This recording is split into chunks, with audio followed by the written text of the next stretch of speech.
Selamat siang semuanya. Selamat bertemu kembali bersama saya. Perkenalkan, nama saya Yulianto Hari Adiputra Hartawan dengan NIM 17120501.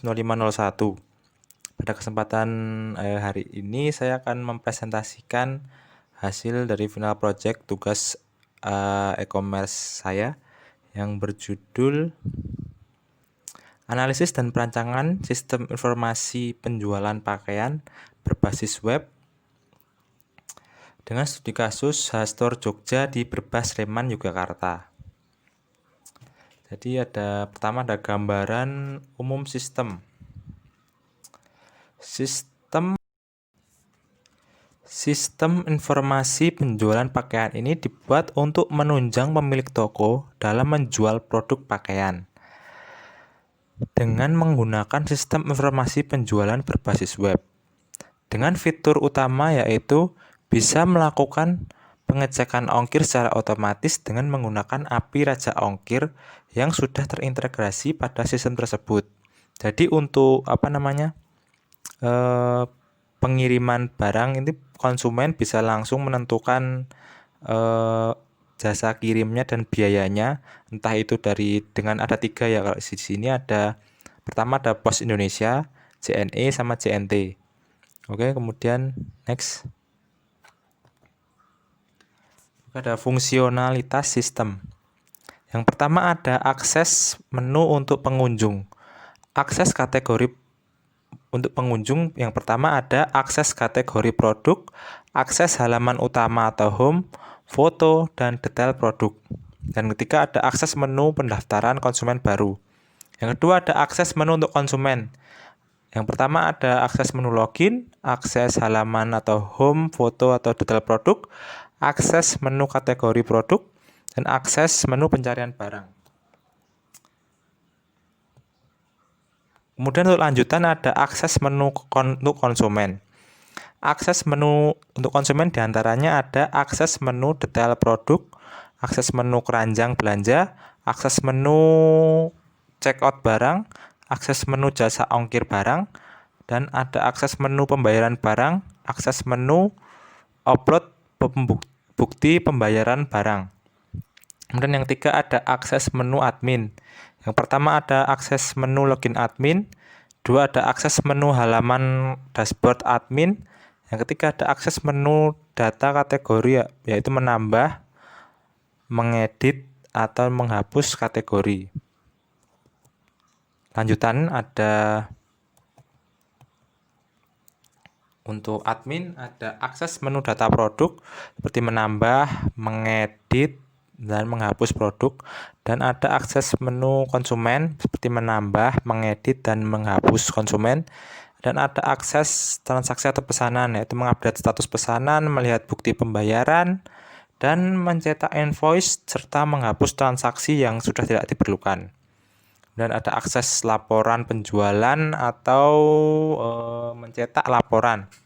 Akses menu data admin, akses data admin ada menambah admin dan mengedit admin. Kemudian ada akses ganti password admin dan logout admin. Kemudian untuk relasi antar tabelnya, pada tabel customer mempunyai customer_id yang mempunyai relasi dengan tabel invoice pada invoice_customer.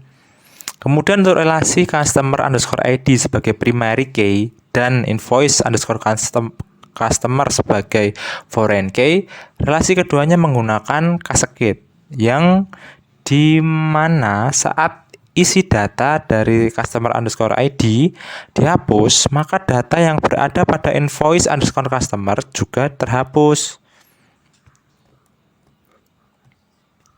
Kedua, relasi tabel kategori pada kategori_id yang mempunyai relasi dengan tabel produk pada produk_kategori.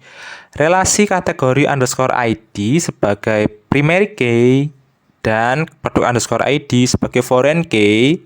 Relasi keduanya juga menggunakan cascade pada saat isi data dari custom kategori underscore ID dihapus, maka data di dalam produk underscore kategori juga akan terhapus, akan hilang. Kemudian yang ketiga, relasi tabel invoice. Pada invoice underscore ID yang mempunyai relasi dengan tabel transaksi pada transaksi underscore invoice. Relasi invoice underscore ID sebagai primary key dan transaksi underscore invoice sebagai foreign key.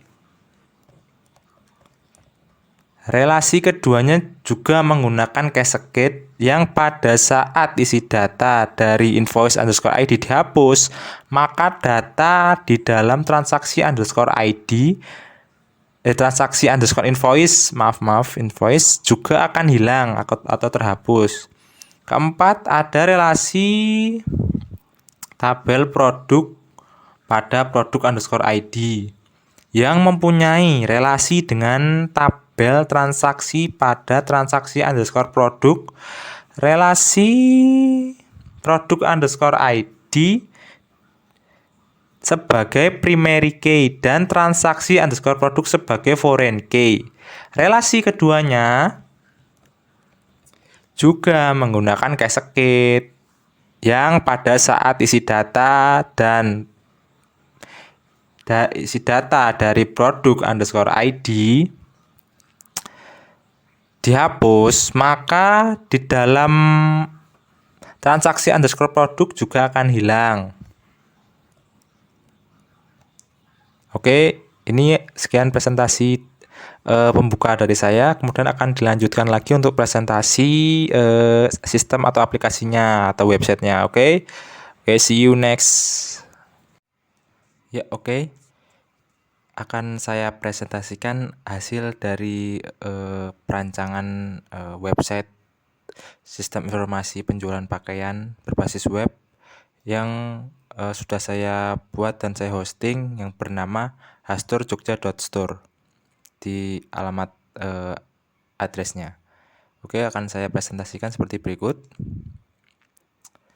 Untuk pertama, ini adalah tampilan awal dari website hasturjogja.store. Ini bisa dilihat tampilannya, ada home, kemudian kita klik pendaftaran. Dan untuk pendaftarannya ini kita akan memasukkan nama lengkap, sama ada email.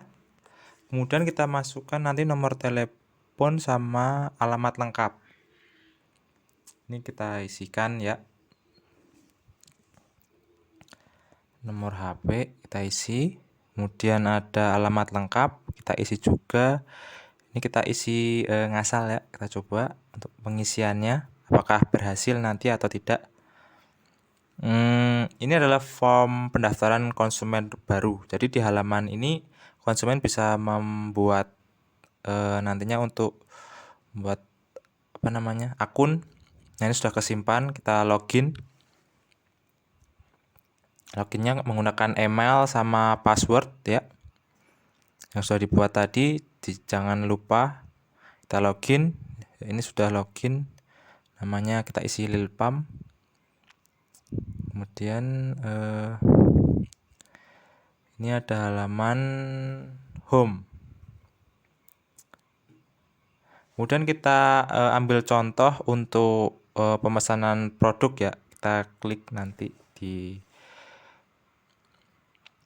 sini, kita lihat, kita klik nanti untuk di kaos yang ini. Kemudian nanti kita coba lihat isinya apa.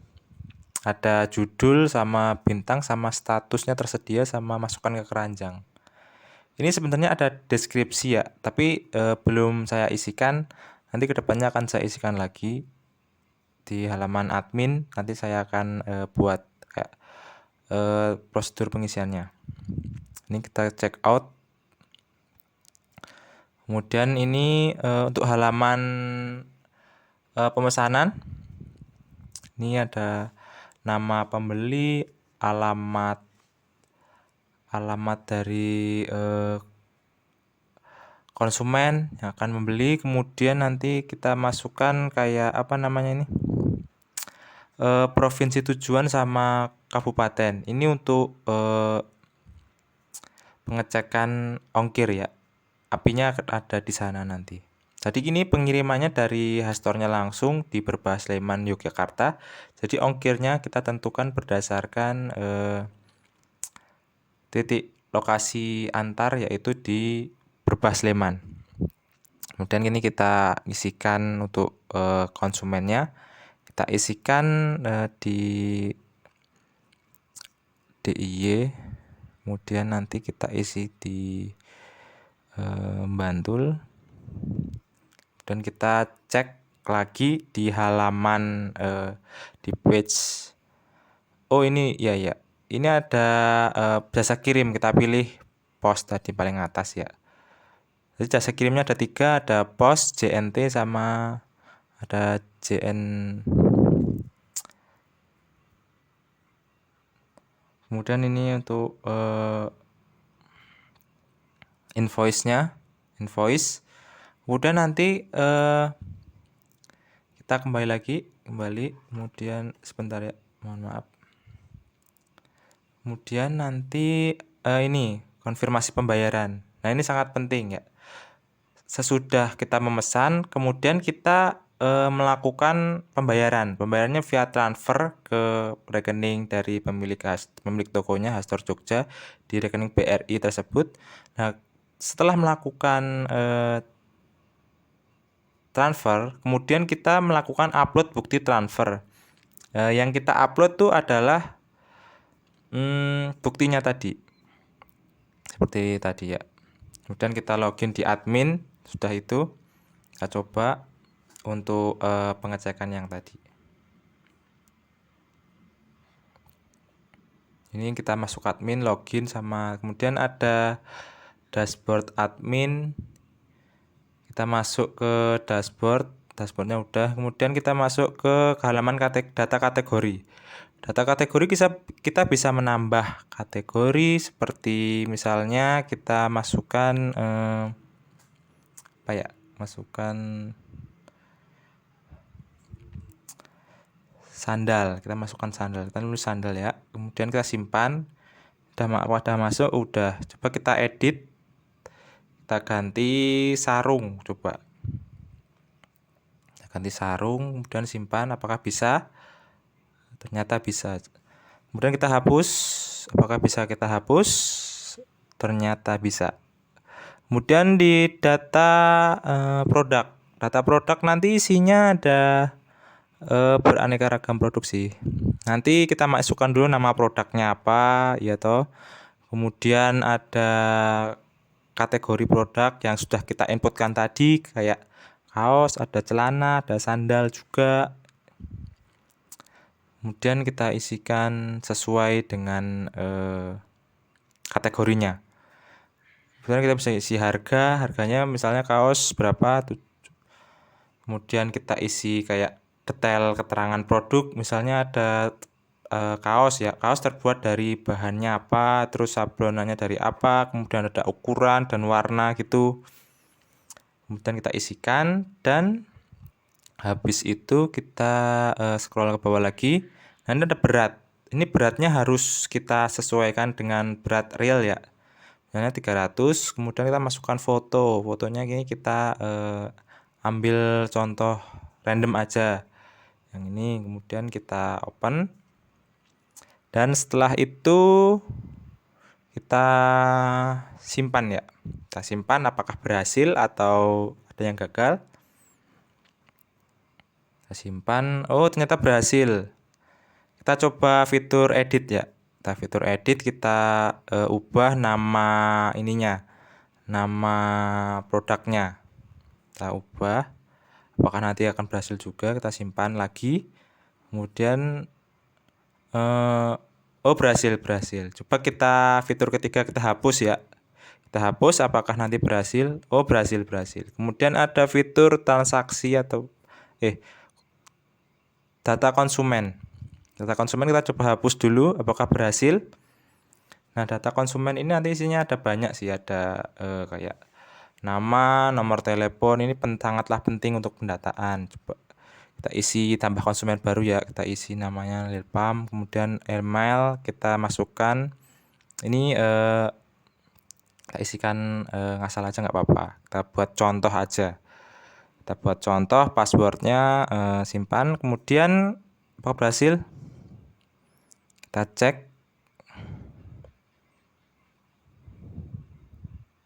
Oh, sebenarnya berhasil.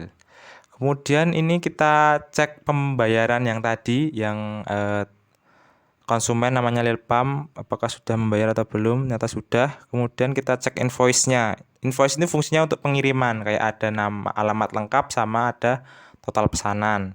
Kemudian kita bisa update pesanan, kayak dikirim sama selesai, pesanan selesai. Jadi konsumen bisa ngecek notifikasinya lewat itu tadi, update status pesanan yang di halaman khusus untuk konsumen. Kemudian kita bisa hapus dan kita masuk ke laporan penjualan. Kita coba laporan penjualan yang sebelumnya.